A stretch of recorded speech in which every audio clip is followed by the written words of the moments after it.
10 de la noche. Estoy en la terraza de mi casa. Acabo de hacer una pequeña caminata por dentro de mi sala y cocina y comedor. Y estamos haciendo un test de video nocturno con mi Vivo X70 Pro Plus. Nombre Darwi Canzón.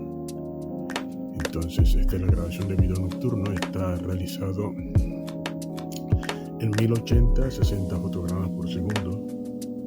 Y tengo que decirles que es más oscuro con mis ojos en la realidad, lo que indica que este teléfono absorbe una inmensa cantidad de luz.